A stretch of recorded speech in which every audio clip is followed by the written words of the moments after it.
Thank you, Mr. Speaker. Today marks the final day in office for the Prime Minister, and I pay tribute to her sense of public duty.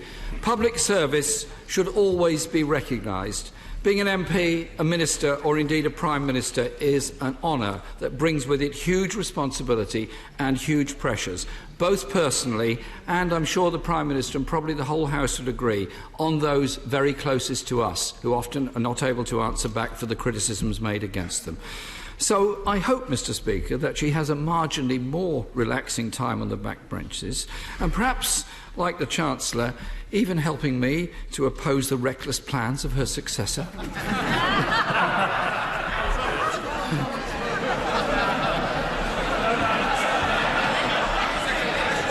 Mr. Speaker, if I may continue,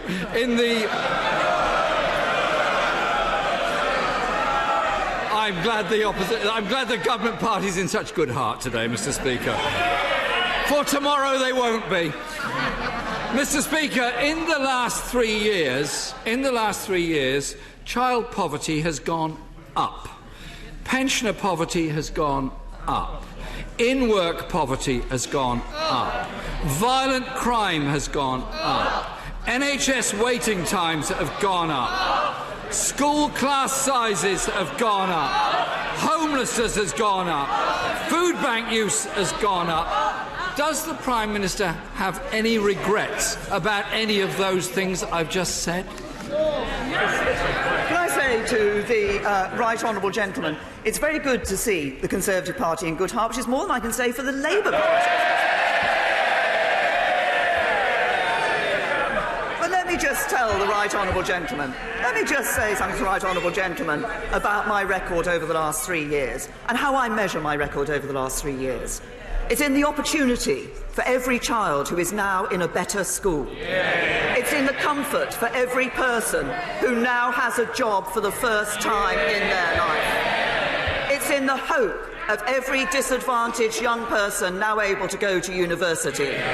And it's in the joy of every couple who can now move into their own home. Because at its heart,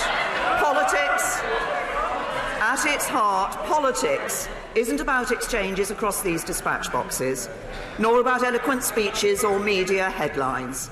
Politics is about the difference we make every day to the lives of people up and down this country.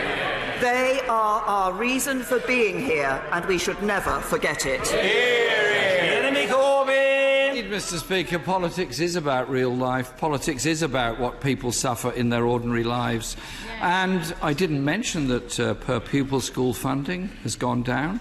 Police numbers are down. GP numbers are falling. In the 2017 Conservative manifesto, the Prime Minister promised that no school would have its budget cut, and that they would protect TV licences for the over 75s and halve rough sleeping. Which of these pledges is the Prime Minister most sorry has not been achieved? Can I just point out to the right honourable gentleman, I'm pleased to hear that he spent some time reading the Conservative Party manifesto in 2017. Had he read it properly, he's not been known always for reading the documents that he stands up and talks about. Had he read it properly, he'd have said we did make a pledge on rough sleeping, to halve rough sleeping by 2022 and to stop rough sleeping by 2027. I'm pleased to say that in the last year we have seen rough sleeping going down, and particularly rough sleeping going down in those areas where this government has been taking action. Jeremy Corbyn. I don't quite know where the Prime Minister gets her figures from on rough sleeping. All I know is that I travel around this country just like other members of this House, and I talk to people who've had a disaster in their lives and end up rough sleeping. We are the 5th richest country in the world. It is surely wrong that anyone should end up sleeping on the streets of this country. We can and should do something about it. Mr. Speaker, I've often disagreed with the Prime Minister and have many criticisms of her policies. However, I welcomed the reduction in the stake on fixed odds betting terminals, the adoption of the Children's Funeral Fund and scrapping employment tribunal fees. Which of these policies is the Prime Minister most proud of? What can I say to the right honourable gentleman?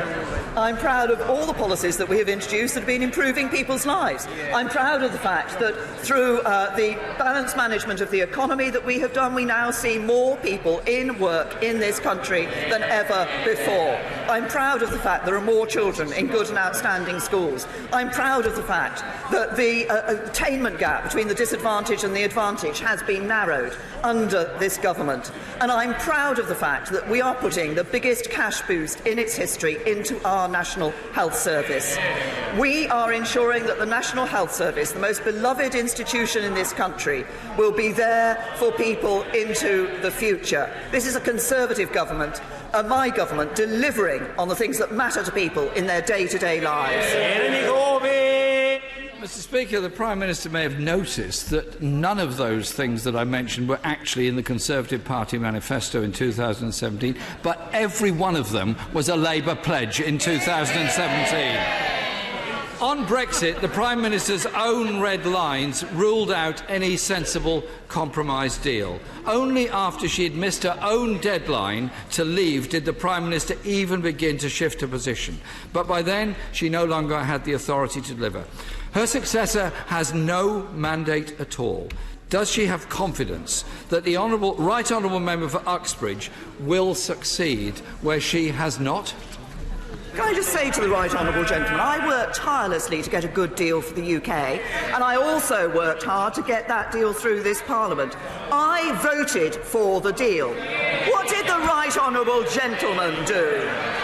He voted against a deal, he voted to make no deal more likely, and when there was a prospect of reaching consensus across this House, the right honourable gentleman walked away from the talks. Stage, his only interest has been playing party politics. And frankly, he should be ashamed of himself. We've had 3 years of bungled negotiations, and we now have the spectacle of a Prime Minister coming into office with no electoral mandate, looking for a Brexit deal that has been ruled out by the European Union, or in the case of a no deal, ruled out by the majority in this House and by anyone that understands the dangers to the British economy of a no deal. The next Prime Minister thought the Isle of Man was in the European Union and that the European Union made rules about kippers that in fact were made by the government that he was part of. He also said the UK could secure tariff-free trade through Article 24 of the General Agreement on Tariffs and Trade, despite the Trade Secretary, Attorney General, Governor of the Bank of England all confirming that is not possible. At the start of 2018, it's coming, don't worry.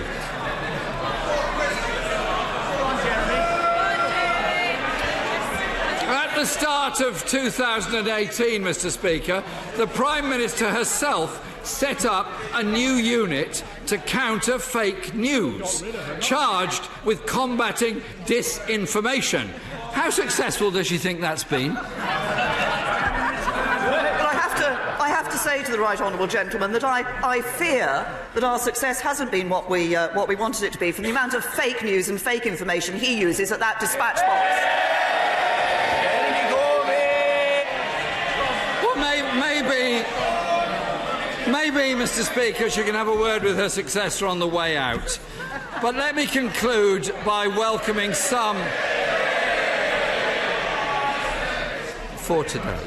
Mr. Speaker, let me conclude by welcoming some of the Prime Minister's notable U-turns over the last couple of years. The cruel dementia tax was scrapped. Plans to bring back grammar schools were ditched. The threat to the pensions triple lock was abandoned.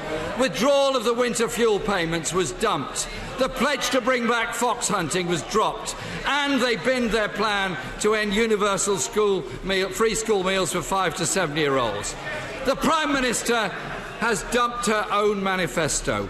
Given that her successor has no mandate from the people, no mandate in which to move into office, doesn't she agree the best thing the Right Honourable Member for Uxbridge could do later on today, when he takes office, is to call a general election and let the people decide their future?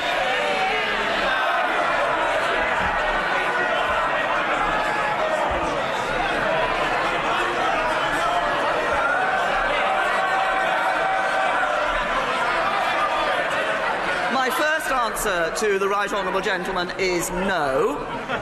And if he wants to talk about people ducking manifesto commitments and commitments made during a general election campaign, can we remember what the Labour Party, the Right Honourable Gentleman, said about student debt? Going to abolish student debt? After the election, no, he rose back on that promise, What did he say during the general election? He was committed to Trident. What does he say after the general election? No, he's not committed to Trident at all. He has broken promise after promise to the people of this country. But I say to the Right Honourable Gentleman, as this is the last time that we will have this exchange across these dispatch boxes,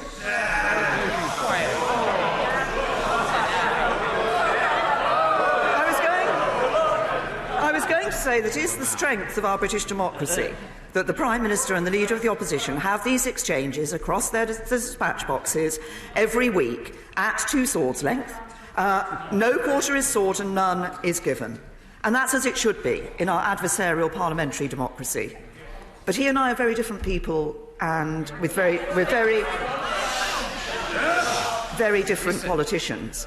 I think we approach the issues we face in this country in different ways. I have spent all but one of my years in this House on the front bench trying to implement the policies I believe in. He has spent most of his time on the back benches campaigning for what he believes in, often against his own party. But what I think we both have in common is a commitment to our constituencies. I saw that after the terrorist attack in Finsbury Park Mosque in his constituency. But perhaps I could just finish my exchange with him by saying this. As a party leader who has accepted when her time was up, perhaps the time is now for him to do the same.